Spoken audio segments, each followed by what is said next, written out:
son tres grandes preguntas a las que queremos dar respuesta desde el punto de vista de UPyD en esta convocatoria. La primera cuestión es cómo vemos la situación actual, la encrucijada en que está la economía española hoy en día. La segunda cuestión sería cómo hemos llegado hasta ella, si era efectivamente tan inevitable como Rosa apuntaba. Y la tercera cuestión es qué habría que hacer para salir de aquí, sobre todo, claro está, desde el punto de vista de UPyD. Entonces, empezando por la primera cuestión, ¿cómo vemos el momento actual que vive la economía española?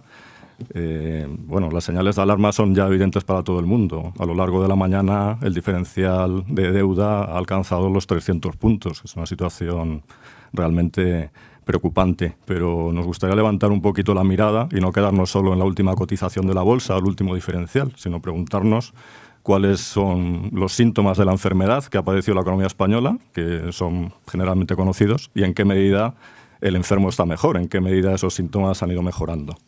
Si ustedes recuerdan, esta crisis ya tiene un largo recorrido. Empezó hace 3 años, o sea que parece razonable pensar que tras 3 años de enfermedad y tratamiento, alguna mejora debería haberse producido. Sin embargo, sin querer ser alarmistas, a nosotros nos da la sensación de que hoy en día todos los frentes de la economía abierta siguen abiertos, todos los problemas siguen vivos y algunos más enquistados.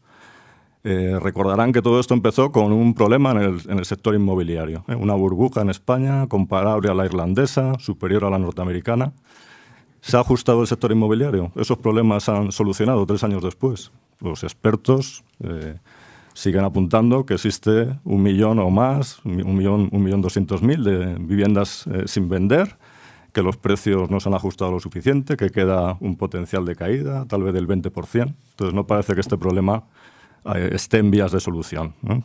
Se ha esperado a ver si se solucionaba por sí solo, no parece que haya sido así. Más bien está vivo y enquistado. Esa crisis inmobiliaria afectó al sector bancario, muy involucrado, bancos y sobre todo cajas en la financiación de la burbuja inmobiliaria. 3 años después, el sector bancario está ajustado. Pues se han tomado algunas medidas de reforma de las cajas, de fusiones, pero el verdadero indicador de si el sector bancario está funcionando es si da crédito. Es un intermediario entre los ahorradores y los que necesitan ahorro.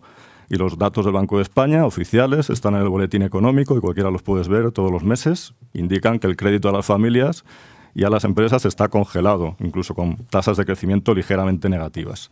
Solo ha crecido hasta ahora el crédito al sector público, compra de deuda pública. Entonces, bueno, a los hechos nos remitimos. El sector financiero funcionará cuando haga su función económica y a día de hoy sigue sin hacerla. Y claro, que el consumo, la inversión se puedan recuperar sin crédito es altamente complicado, por no decir imposible. Los problemas inmobiliarios y bancarios se intentaron solucionar con intervenciones públicas. Había un margen para el déficit, para el endeudamiento. Y como luego comentaré, ese margen se utilizó con mucha alegría, con lo que esto que era una ventaja inicial, la buena situación de las finanzas públicas, todavía con la crisis viva, se ha convertido en un inconveniente. España es uno de los pocos países europeos amenazados por una crisis de la deuda pública. Luego hablaré, Rosa anticipaba la alegría con que se ha utilizado ese margen presupuestario y la poca eficiencia. Hemos pasado de un superávit, de una deuda muy baja, a tener problemas de crisis de la deuda. Y había una necesidad de hacer reformas a largo plazo. Se ha hablado mucho de ellas, se anuncian centenares de medidas, pero ¿de verdad se han emprendido las reformas importantes? En el sector energético no parece, desde luego. Hay un auténtico caos de primas al carbón, a las renovables, una falta de estrategia absoluta. En el sector educativo no, desde luego. En el mercado de trabajo, bueno, se ha tomado una reforma, se ha emprendido una reforma que parece que no ha sido lo suficientemente ambiciosa. El paro sigue en el 20% y en el último mes de octubre el 92% de los nuevos contratos fueron temporales. O sea que los síntomas de momento no son que la reforma haya tenido un éxito espectacular. Entonces, esta es la situación, que los problemas siguen vivos, el tiempo va corriendo y el tiempo se va agotando, tal vez incluso en mayor medida de lo que somos conscientes. Siguiente cuestión. ¿Esta situación dramática era inevitable? Se nos dice que sí, que es un problema que haya sucedido en toda Europa. Se nos dice que no ha podido hacerse mejor en España lo que se ha hecho, que es una calamidad europea, o los dioses lo han querido así, era inevitable, todos tienen este problema. Bueno, ¿todos están así? Pues no. En Europa hay países como Alemania con la mitad de paro, con un crecimiento relativamente sano, con un aumento de las exportaciones. Y lo mismo pasa con Francia, con Italia. Tienen problemas, pero son muy pocos los países que están en una situación como la española, límite, amenazados por crisis de la deuda. Son Grecia, Irlanda, Portugal y España. Y España es la única economía grande, importante de la Unión Monetaria con este tipo de problemas. No parece que esté todo el mundo igual. Nuestro paro es el doble que la media de la Unión Europea. No todos tienen este problema de deuda, este diferencial. Somos uno de los pocos en esta situación tan grave. Hay un problema de crisis generalizado, pero con especial gravedad en el caso español. O sea que no todos estamos igual. ¿Era inevitable? Era inevitable tener problemas, era inevitable que hubiese una desaceleración de la producción, un aumento del gasto público, un aumento del desempleo. Pero nosotros creemos sinceramente, y con nosotros muchos analistas especializados, que la respuesta del gobierno no ha podido ser más equivocada y que esto es lo que ha llevado una situación que sería grave en cualquier caso a una situación extrema.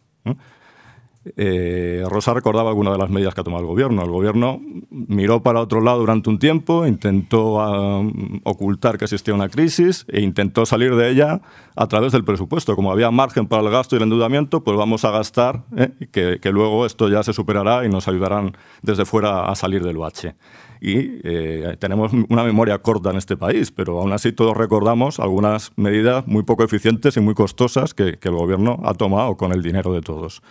Por ejemplo, recortar 400 euros el IRPF a todos los contribuyentes, independientemente de su nivel de renta. Eso supuso reducir los ingresos en 12.000 millones de euros, porque se aplicó durante 2 años, 12.000 millones de euros. Los planes de inversión local a los ayuntamientos, Plan 1 y Plan 2, 8.000 millones el primero, 5.000 el segundo, 13.000 millones para polideportivos, aceras, levantarlas, volverlas a poner, creando un empleo totalmente precario que se ha vuelto a evaporar. 11.000 millones la reforma autonómica. Pues vayan sumando. 11.000, 13.000, 12.000. Estamos hablando solo con esas medidas de 36.000 millones. Si estos recursos se hubiesen utilizado de manera más sobria, más pausada, más enfocada a los problemas, a los parados que agotan sus prestaciones, a la construcción de infraestructuras que mejoren la eficiencia productiva, pues tal vez no habríamos llegado a esta situación, o desde luego no habríamos llegado tan pronto. Entonces, no sé, no parece que haya sido una catástrofe divina. Parece que nuestros propios errores han ayudado, los errores del gobierno han ayudado a que nos hayamos metido en la situación en que ahora nos encontramos. Y bueno, el mensaje hasta ahora es muy negativo, negativo pero realista, está basado en los hechos. La siguiente cuestión sería, bien, estamos en esta situación poco favorable, hemos llegado a ella por estos errores, y a partir de ahora, ¿qué? Porque tampoco se trata simplemente de llorar sobre la leche derramada, No hay alternativa, no hay manera de salir de aquí.